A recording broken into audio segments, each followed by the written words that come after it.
Hey everybody, welcome to Brian's Action Figure Reviews. Today I've got a brand new NECA Teenage Mutant Ninja Turtles review for you. It is of course one of their awesome Ultimates figures. It is the Pizza Alien. It does say another one bites the crust on here. That's not the exact name for this figure, but anyway, it is the Pizza Alien. He did appear in like one episode near the very start of the Turtles animated series. And it's a nice little riff on the Aliens figure that NECA, or the Aliens line that NECA do. And you can even see here, very, very similar. So let's check out the box properly. So let's take a look at the Teenage Mutant Ninja Turtle Pizza Alien. As you can see, it says another one bites the crust. The artwork on here is really, really cool and kind of creepy as well. It gives proper like 80s horror vibes of creatures like coming up out of the water and sneaking up on unsuspecting people in boats and what have you. Like Jason and Friday the 13th at the end. So let's open the box and you can see inside the Pizza Alien himself. It does come with a pizza box. Now there was one of these in another box. I can't remember what it was, but I do have another one. And there's a pizza here and the little design thing, the little thing Shredder used to control them as well.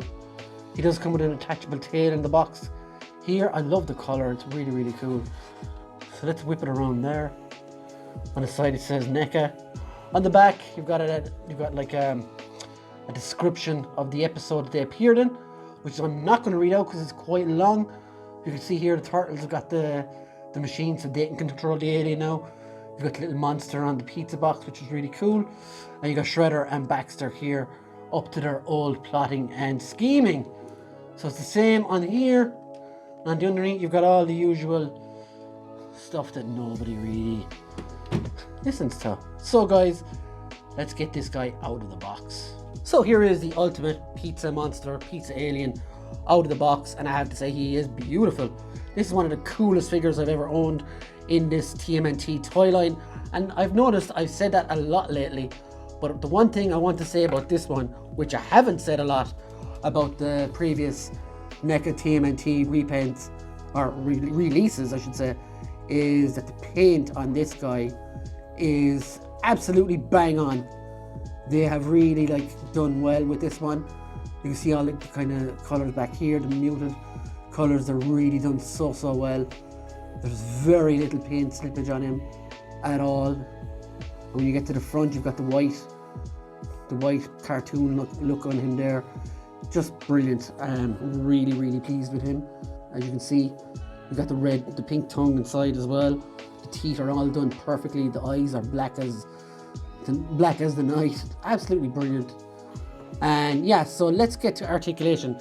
Now, when I told some of the guys that bought this fella, I was warned that someone else had gotten this fella and it broke out of the box. So I was kind of tentative when I was getting him out of the box, because NECA can break, and that's a known fact. McFarlane and NECA are sometimes blamed for poor QC, and yeah, I've been pretty lucky with these. But even with this guy, when I got him out of the box, I didn't need to heat him up. He's got all his articulation straight away. There's no stiffness or anything in any of the joints, and he's been really a joy to mess about with, and I haven't had to really be ultra careful or anything. But in saying that, I was anyway. He did come with a tail that you had to pop on yourself. I had to heat that up, but that was the same with Leatherhead as well, who's also got a tail like this. So yeah, other than that, the QC has been excellent on this fella. The paint is brilliant, articulation is perfect. So let's take a look at the articulation he does come with whilst we're on it. So the mouth opens about that wide. It closes, give him a bit of an overbite, which is cool. He does have articulation at the head, which is on a ball joint, so you can look all sorts of ways. There's articulation at the neck as well, which gives you a fantastic range of movement up and down, left and right. Arms go up this far, just about. You get a double joint at the knee, at the elbow, I should say. You get articulation at the wrists. It goes in and out too. There is articulation here, chest, which goes up and down a little bit, and to the side. Legs will go all the way out there, which is awesome. He does have double jointed knees. You get up to about there, and you do get up and down movement on the ankles. Now the ankles I do think are a bit brittle. I would be careful of those. You don't need to go twisting and turning those anyway, but I haven't done that, so yeah, just like despite what I said about mine, yours might be different. So yeah, just don't go overboard, and you can still get awesome poses like that. So let's look at the accessories. So this accessory is like the controller thing that Baxter Stockman used in the TV show episode to actually control these things. And of course the Turtles got their hands on it, and yeah, they saved the day. So it's like a little Game Boy. It's really, really cool. But the detail on it is fantastic. But this is my favorite. This is my favorite accessory of the lot. It's so simple. It's a pizza box that says UFO on it. A picture of a pizza as an airplane. This could be used for multiple things in pictures. It's an actual pizza box, and there's an actual pizza as well. So like someone that does figure photography could get a lot of mileage out of something like this. And of course this is the brand that they got the pizzas from. Of course, how the aliens came about was they were on the pizzas, and when they heated them up, they came out of it like this. So this little guy also came with the set, and we've gotten him before in another set. I can't remember which one, but I do have two now, and they are exactly the same.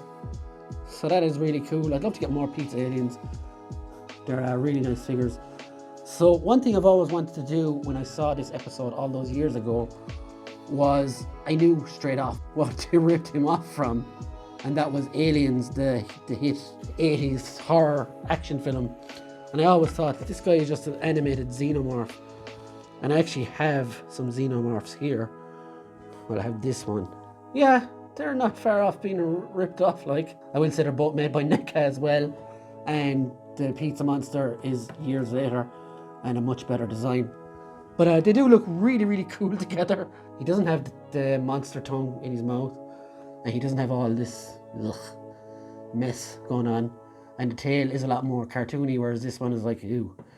But yeah, I've always wanted to put them together to see what they look like together, and yeah, I certainly would rather meet the animated one if I had to meet any of them, because this guy is horrific, just like he was all those years ago in the 80s movie. So yeah, and just another size comparison there. Here he is next to one of the Turtles, so you really get the sense of scale with him, and he looks really, really cool. And here he is with April O'Neil. You're not going to get an interview there, love. He's a bit imposing for you. But yeah, this figure is fantastic. A must get if you're a fan of the show, which I am. I'm a massive fan of the show since I could walk.